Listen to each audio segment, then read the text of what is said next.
کہ انہوں نے ہمیں اپنا حق نہیں دینا. حق تو بڑی دور کی بات. Long march Balochistan national party نے اعلان کیا ہے، اس کی ہم حمایت بھی کرتے ہیں. ایک فارمیلٹی کے لیے انہوں نے جو عدالتیں بنا دی ہے، جو قانونی ڈھانچہ اس ریاست نے ظاہراً ایک بنایا ہوا ہے. سلامونه شاہجہان صاحب، تمام ساتھیوں کا، سردار اختر منگل صاحب اور بلوچستان نیشنل پارٹی کے جتنے بھی ساتھی اور جتنے بھی اسپیکر آج کی اس پینل اس اسپیس میں موجود ہیں، سب کی خدمت میں سلام. اور مشکور ہوں میں ایک دفعہ پھر بلوچستان نیشنل پارٹی کا کہ انہوں نے آج کے اس انتہائی اہم اسپیس میں ہمیں مدعو کیا. گزارش یہ ہے کہ جس طرح شاہ جہان صاحب نے فرمایا کہ پچھلے 75 سال سے ابھی تک یہاں پر جو چھوٹی قومیتیں ہیں، جو پیریفریز ہیں پاکستان میں، ان کے مسائل حل تو نہیں ہوئے، لیکن میں سمجھتا ہوں کہ مزید دن بہ دن گمبھیر ہو رہے ہیں. اور بطور ایک سیاسی ورکر کے میں اس پہ بہت ہی کلیئر ہوں کہ ان مسائل نے حل بھی نہیں ہونا. اس موجودہ ریاست کے اس موجودہ ڈھانچے میں ان مسائل نے حل نہیں ہونا. اور میرے خیال میں یہ جو پنجاب کی سول ملٹری ایلیٹ ہے، پہلے ہی سے وہ استحصال کر رہے تھے، اور انہوں نے شاید پہلے ہی سے یہ فیصلہ کر لیا تھا کہ اگر ان ایریاز کو، ان چھوٹی قومیتوں کو ہم اپنے جب تک اپنی کولونیل انٹرسٹ کے لیے یوز کرتے رہیں گے، کر سکتے ہیں، تب تک یہ وہ یوز کرتے رہیں گے. اور وہی ہم دیکھ رہے ہیں کہ دن بہ دن ان کی جو اوپریشن ہے اس میں سختی آ رہی ہے. اور اب انہوں نے فیصلہ کیا ہے کہ ہارڈ سٹیٹ، مطلب پہلے بہت سافٹ تھا جو اب یہ ہارڈ کرنے کا انہوں نے ارادہ کر لیا ہے. لیکن جب تک جہاں ان کی اوپریشن بڑھ رہی ہے، اسی کے ساتھ ساتھ ان ساری چھوٹی قومیتوں میں ایک انتہائی درجے کی کلیئرٹی بھی آ رہی ہے کہ ہمارا آبجیکٹو کیا ہے، ہماری ان چھوٹی قومیتوں کو ریلیف مل کس طریقے سے سکتا ہے، اور اپنا حق ہم کس طریقے سے حاصل کر سکتے ہیں. ہمارا حق یہ ہمیں دیں گے بھی، نہیں دیں گے بھی. میرے خیال میں جتنا وہ ہم آگے بڑھ رہے ہیں، ان تمام چیزوں میں کلیئرٹی آتی جا رہی ہے. اور اب یہ چیزیں بہت ہی کلیئر ہو گئی ہیں کہ انہوں نے ہمیں اپنا حق نہیں دینا. حق تو بڑی دور کی بات، انہوں نے بطور انسان بھی ہمیں ٹریٹ نہیں کرنا. تو میں شروع میں تو جو ہو رہا ہے بلوچستان میں، جو گرفتاریاں ہو رہی ہے، اس کی شدید مذمت بھی کرتا ہوں. اور جو long march Balochistan national party نے اعلان کیا ہے، اس کی ہم حمایت بھی کرتے ہیں. ہم اس کی شرکت بھی ہم اس میں کریں گے. ہماری جو صوبائی تنظیم ہے، اس کو ہم نے بتا بھی دیا ہے، وہ آلریڈی رابطے میں بھی ہے، اور بھرپور ہماری طرف سے اس میں شرکت بھی ہوگی. یہ بہت ہی ضروری ہے کہ اس موجودہ دور میں جتنی بھی اوپریسڈ قومیتیں ہیں، ان کا آپس میں اتفاق بہت ہی زیادہ ضروری ہے، کیونکہ وہ کسی صورت میں بھی یہاں پر ایک بطور انسان ایک عزت کی زندگی جینے کا حق بھی ہمیں نہیں دے رہے ہیں. بلوچستان کے کانٹیکس میں تو اب آپ دیکھ رہے ہیں کہ بات ہو رہی ہے کئی دن سے، جو ہو رہا ہے وہاں پر پیسفل پروٹیسٹ ہو رہے ہیں، اس پر جس طریقے سے کریک ڈاؤن ہو رہے ہیں. اور پھر اس کریک ڈاؤن کے بعد جو ظاہراً ایک فارمیلٹی کے لیے انہوں نے جو عدالتیں بنا دی ہے، جو قانونی ڈھانچہ اس ریاست نے ظاہراً ایک بنایا ہوا ہے، بجائے اس کے کہ اس سے کوئی ریلیف کی توقع کرے، ان کو ایک ہتھیار کے طور پر انہی لوگوں کے خلاف استعمال کیا جا رہا ہے، پولیٹیکل ورکرز کے خلاف استعمال کیا جا رہا ہے.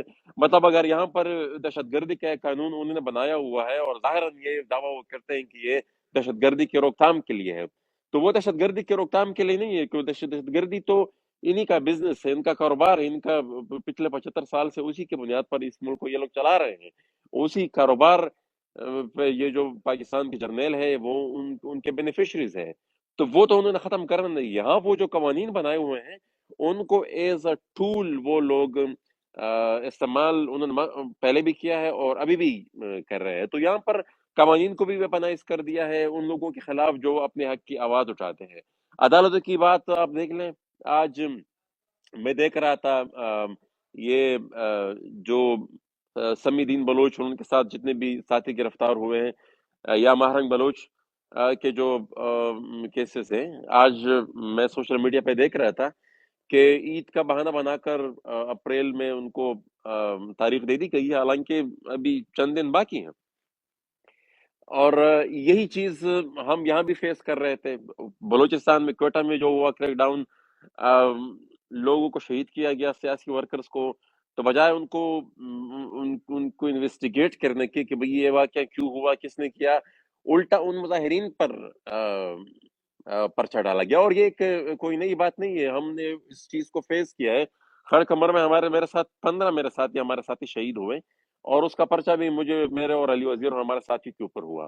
یہ اس موجودہ الیکشن میں میران شاہ میں جو جب وہ دانلی کے خلاف ہم احتجاج کر رہے تھے تو دوبارہ فائرنگ ہوئی جس میں ہمارے 4 ساتھی شہید ہوئے اور 15 ہمارے ساتھی زخمی ہوئے. اس کا پرچہ بھی میرے اوپر اور میرے ساتھیوں کے اوپر ہوا. تو یہ ایک یہاں پر قانون سے توقع کرنا، ان کی عدالتوں سے توقع کرنا کہ یہاں سے ہمیں کوئی تھوڑی بہت ریلیف ملے گی، میرے خیال میں اس میں کلیئرٹی تقریباً اکراس دا بورڈ آ چکی ہے.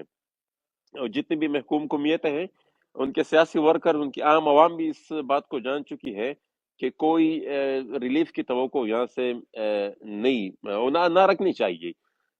واحد راستہ اس کا مزاحمت ہے. اس کے علاوہ میرے خیال میں یہ ریاست کوئی دوسری زبان شاید سمجھتی ہی نہیں. عوام کی طاقت سے جتنا پریشر بلڈ کیا جا سکتا ہے تبھی ان کو ہم پریشرائز کر سکتے ہیں. اور اس کے لیے ظاہر بات ہے پھر سیاسی جماعتوں اور جو بھی ریپرزنٹیشن ہے ان کے مابین ایک یونٹی کی ضرورت ہے. اور شاید اب جتنی ضرورت ہے شاید پاکستان کی تاریخ میں اتنی زیادہ پہلے کبھی بھی نہیں ہوتی.